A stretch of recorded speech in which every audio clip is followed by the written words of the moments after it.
देखिए यहाँ पे कुछ व्यक्ति कारीगर हैं, ये काम कर रहे हैं और एकाएक देखिए एक व्यक्ति को इलेक्ट्रिक शॉक लग जाता है, वो गिर जाता है जमीन पे गिरने के बाद बाकी सब कारीगर घबरा जाते हैं, आगे क्या करें। और वहीं पर एक कारीगर देखिए मोबाइल के द्वारा रिकॉर्डिंग भी कर रहा है। ये गलत तरीका है। किसी भी व्यक्ति को अगर एक्सीडेंट हो जाए वहां पे मोबाइल से रिकॉर्डिंग नहीं करना चाहिए।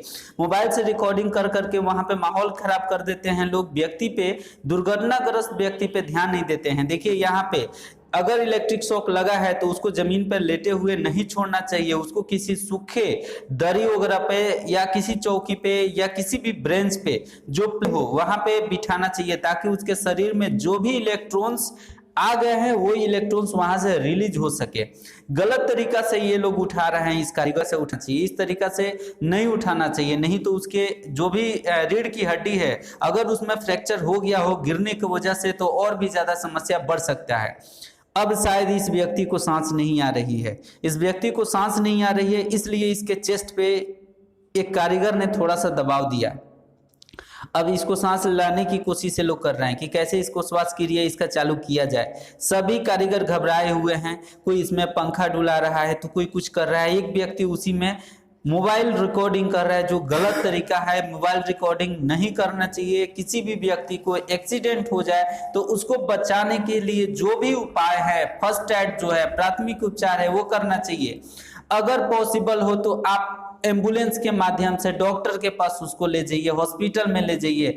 नहीं तो अगर पॉसिबिलिटी हो तो डॉक्टर को बुला सकते हो तो डॉक्टर को बुला लीजिए। शायद इसके शरीर पे छाले पड़े हुए हैं, इसके वजह से इन लोगों ने एक कपड़े के द्वारा ढक दिया ताकि इसके जो भी पार्ट्स जले हुए हो वो इन्फेक्टेड ना हो, इन्फेक्शन ना फैले। ये अच्छा किया इन लोगों ने, इस तरह से कर देना चाहिए। अगर किसी भी दुर्घटनाग्रस्त व्यक्ति है, अगर उसका जो भी बॉडी का पार्ट्स है वहां पे अगर जल गया है, कट गया है, तो उसको एक सूखे सूती के वस्त्र से ढक देना चाहिए। ये लोग इसको सांस देने के लिए, शायद इस व्यक्ति को सांस नहीं आ रहा है इसलिए सांस देने के लिए लोग सांस देने का हर संभव प्रयास कर रहे हैं। ये बहुत बेहतरीन तरीका है, करना भी चाहिए। किसी भी व्यक्ति को एक्सीडेंट हो जाए तो सबसे पहले डॉक्टर को इन्फॉर्म कीजिए, एम्बुलेंस को इन्फॉर्म कीजिए और उसके साथ साथ उस व्यक्ति को प्राथमिक उपचार जो भी आपसे बन पाता है उतना आपको करना चाहिए ताकि उस व्यक्ति की जान बच सके।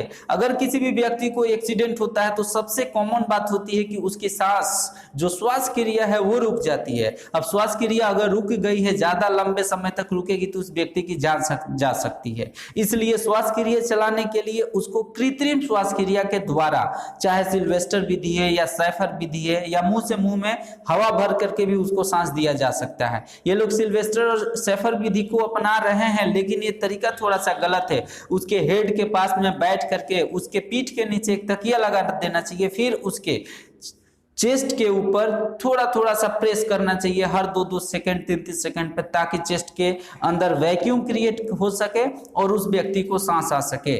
सांस लाने के लिए ये लोग 2-2 आदमी इसके चेस्ट के ऊपर दबा रहे हैं, गलत तरीका है। किसी एक व्यक्ति को ये काम करना चाहिए, नहीं तो उसकी समस्या और बढ़ सकती है। लोग घबरा जाते हैं, किसी भी व्यक्ति को एक्सीडेंट हो जाने पर लोग बहुत ज्यादा घबरा जाते हैं और गलत मेथड के द्वारा उसको श्वास क्रिया देने की कोशिश करते हैं।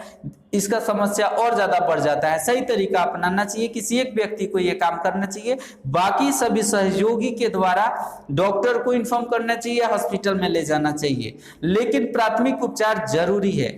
अभी भी इसको सांस नहीं आ रही है। अब देखिए एक व्यक्ति इसके मुंह में देखा कि गुटखा पान है कि नहीं, ये भी अच्छा तरीका है। गुटखा पान अगर हो मुंह में तो निकाल देना चाहिए, फिर कृत्रिम श्वास क्रिया अपनाना चाहिए। देखिए इसके मुंह में सांस देने की कोशिश की जा रही है। जिस कपड़े के द्वारा इसको ढका गया है, ये कपड़ा शायद सूती का हो।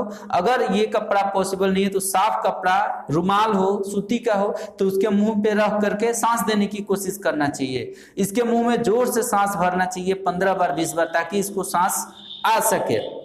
सांस आना बहुत जरूरी है। अगर इस व्यक्ति की सांस रुक जाती है तो जान जा सकती है। सांस आना बहुत जरूरी है। ये लोग अपना जो तरीका अपना रहे हैं बहुत अच्छा तरीका है। यहाँ पे एक व्यक्ति ने गलत किया कि मोबाइल के द्वारा रिकॉर्डिंग कर रहा था। दूसरी गलती इन लोगों ने किया कि 3-4 लोगों ने इसके चेस्ट पे दबाने की कोशिश किया। सभी लोग घबरा कर अलग अलग विधि अपनाते हैं, ये गलत है। किसी एक व्यक्ति के द्वारा जिसको जानकारी हो कि प्राथमिक उपचार हम कैसे दे सकते हैं, फर्स्ट एड कैसे दे सकते हैं, उस तरीका से ही उसको देना चाहिए ताकि उसको सांस अच्छे से आ सके।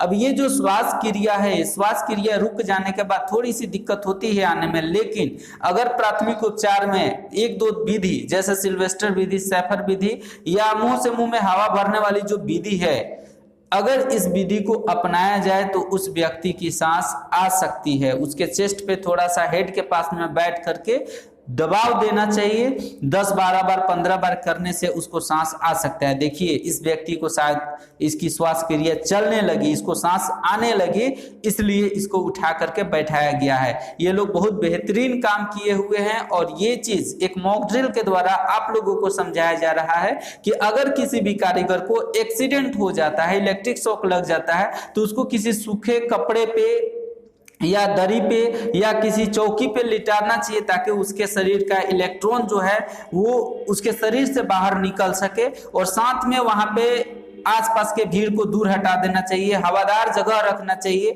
और जो भी उसके पार्ट्स जले हुए हैं उसको इन्फेक्शन से बचाने के लिए उसके ऊपर एक कपड़े को, सूखे कपड़े को जो सूती का हो, ढक देना चाहिए कि उसमें मक्खी वगैरह ना बैठे और इन्फेक्टेड उसके पार्ट्स को ना कर सके। इसके साथ में ही आप लोगों को यह भी देखना जरूरी है कि कोई भी व्यक्ति उस मरीज को जो गिरा हुआ है, एक्सीडेंट हुआ है, ज्यादा उसको मतलब इस तरह से मेंटेन करके चलना है कि इसको बहुत ज्यादा परेशानी प्रॉब्लम नहीं हुआ है, ताकि उसकी बीपी मेंटेन रहे, और सांस अगर नहीं आ रहा हो तो उसकी कृत्रिम श्वास क्रिया के द्वारा उसको श्वास देने की कोशिश करना चाहिए। ये एक मॉक ड्रिल के द्वारा आपको समझाने की कोशिश किया गया है। अगर वीडियो अच्छा लगा हो तो लाइक और सब्सक्राइब जरूर कीजिएगा।